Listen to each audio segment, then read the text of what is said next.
Hello kids, नमस्कार. Welcome to learn Marathi language. शिकणार आहोत मराठी व्याकरण मधील काळ, टेंसेस. सो काल मीन्स टेंसेस, उसमें हम वर्तमान काल पढ़ेंगे, प्रेजेंट टेंस पढ़ेंगे. तो चलो शुरू करते हैं. काळ. वाक्यात दिलेल्या क्रियापदावरून जसा क्रियेचा बोध होतो तसेच ती क्रिया कोणत्या वेळी घडत आहे याचाही बोध होतो, त्याला काळ असे म्हणतात.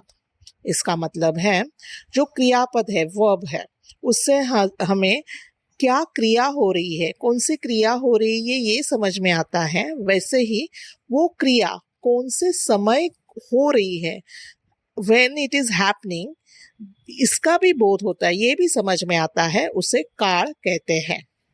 फॉर एग्जाम्पल, मी इथे खाली दिलं आहे, मी आंबा खात आहे, मीन्स मैं अभी आम खा रहा हूँ. मी आंबा खाल्ला, मैंने आम खाया. मी आंबा खाईन, I will eat mango. So I am eating mango, I ate mango, I will eat mango. इस तीनों में खाने हे वर्ब आहे, क्रियापद आहे.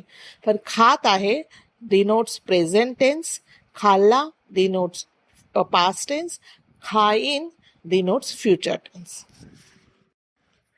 काळाचे प्रमुख 3 प्रकार पडतात: वर्तमान काळ, भूतकाळ, भविष्यकाळ.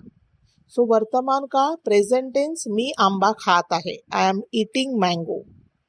भूतकाळ, पास्ट टेन्स, मी आंबा खाल्ला, आय एट मँगो. भविष्यकाळ, फ्युचर टेन्स, मी आंबा खाईन. वर्तमान काळ बघूया. वर्तमान काळ म्हणजे काय? वर्तमान मीन्स प्रेजेंट.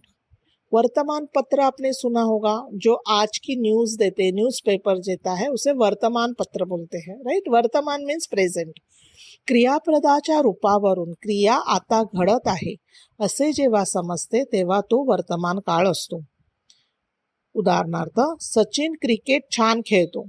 सो वो सचिन जो है वो क्रिकेट खेल रहा है, आज, कल, परसों, हमेशा खेलता है, वो छान खेलता है. राधा रांगोली काटत आहे, राधा अब रंगोली निकाल रही है. तो ये दोनों जो है ये हमें दिखाते हैं कि प्रेजेंट टेंस में ये क्रिया घट रही है. तो ऐसे जब होता है तब उसे वर्तमान काळ कहते हैं. वर्तमान काळाचे 4 उपप्रकार आहेत: साधा वर्तमान काळ, अपूर्ण किंवा चालू वर्तमान काळ, पूर्ण वर्तमान काळ, रीती वर्तमान काळ. साधा वर्तमान काळ. जेव्हा क्रियापदाच्या रूपावरून क्रिया आता घडते असे समजते त्या वाक्याचा काळ साधा वर्तमान काळ असतो. मी आंबा खातो मीन्स मैं खाता हूँ, हमेशा खाता हूँ, ऐसे. सचिन क्रिकेट खेळतो. तेजस्वी रस पीते. मी शाळेत जाते. सो ये जो चीज़ें हैं ये रोज होती है, तो इसीलिए इसे साधा वर्तमान काळ कहते हैं. अपूर्ण किंवा चालू वर्तमान काळ. अपूर्ण मीन्स इनकम्प्लीट, फिनिश नहीं हुआ है, चल रहा है काम, वैसे. जेव्हा वाक्यातील क्रियापदाच्या रूपावरून क्रिया वर्तमानामध्ये चालू किंवा सुरू असल्याचा बोध होतो तेव्हा वाक्याचा काळ अपूर्ण वर्तमान काळ असतो. जो क्रियापद से हमें ये समझ में आ रहा है कि वो जो क्रिया कंप्लीट नहीं हुई है, अभी तक चालू है, उसे अपूर्ण किंवा चालू वर्तमान काळ म्हणतात. फॉर एग्जाम्पल, रमेश गोष्ट लिहित आहे. सो वो लिख रहा है, अभी तक गोष्ट लिख के कंप्लीट नहीं हुई है. दीपाली गणिताचा अभ्यास करीत आहे. वो अभी गणित का जो स्टडी कर रही है. आम्ही जेवण करीत आहोत, हम खाना खा रहे हैं, अभी तक खा के हुआ नहीं है.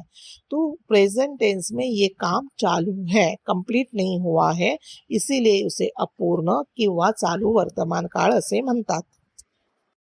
पूर्ण वर्तमान काळ.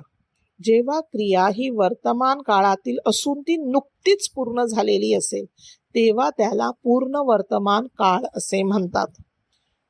अभी just now we have finished, तो इसको कहते हैं पूर्ण वर्तमान काल. जस्ट अभी मैंने फिनिश किया है. मीना ने पेरू खाल्ला आहे, जस्ट अभी खा के कंप्लीट हुआ है. आम्ही पेपर सोडविला आहे, अभी जस्ट पेपर हमने सॉल्व किया है. विद्यार्थ्याने अभ्यास केला आहे, जस्ट अभी स्टूडेंट स्टडी करके खत्म किया है. अब इसमें देखो बहुत फाइन लाइन हो जाती है पूर्ण भूतकाळ, भूतकाळ और पूर्ण वर्तमान का. अब अगर मुझे इसको भूतकाळ बनाना है, मीना ने पेरू खाल्ला आहे, ये पूर्ण वर्तमान काळ है क्योंकि खाल्ला आहे आहे आला आहे. पर ह्याचाच जर मला भूतकाळ बनवायचा असेल तर मी बोलणार मीना ने पेरू खाल्ला, बस फिनिश. खाया, कब खाया? कल परसों कभी तो खाया होगा. पर जब भी मैं खाल्ला आहे बोल रही हूँ, इसका मतलब जस्ट नाउ द क्रिया इज फिनिश्ड. आम्ही पेपर सोडविला आहे, इसका भूतकाळ होगा आम्ही पेपर सोडविला. विद्यार्थ्यांनी अभ्यास केला आहे, याचा भूतकाळ होणार विद्यार्थ्यांनी अभ्यास केला. सो ये जब खाल्ला आहे, सोडविला आहे, अभ्यास केला आहे, ह्यामुळे हे काळ पूर्ण वर्तमान काळ आहे असं दाखवितं. रीती वर्तमान काळ.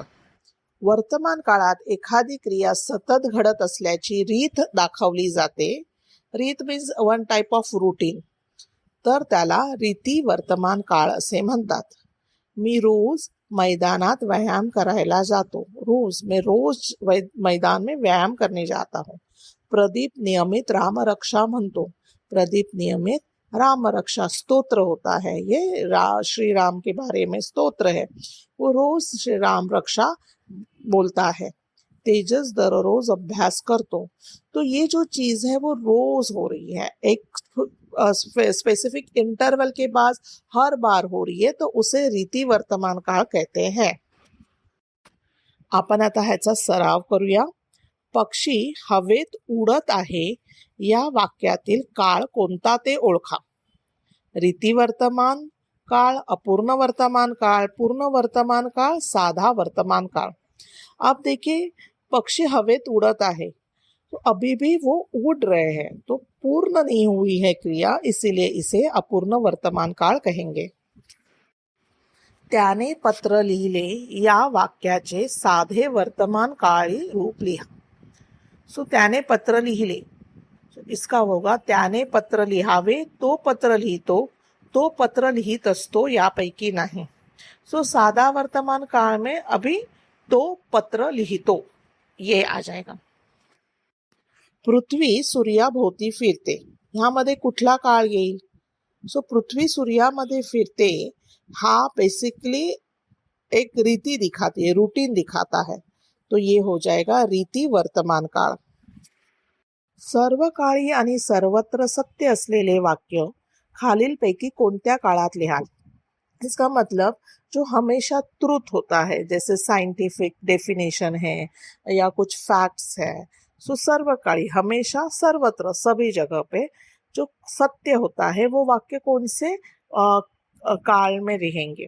अब देखो जैसे पानी 0 डिग्री सेल्सियस पे जम जाता है, पाणी 0 डिग्री सेल्सियसला गोठते किंवा पाणी 100 डिग्री सेल्सियसला उकळते.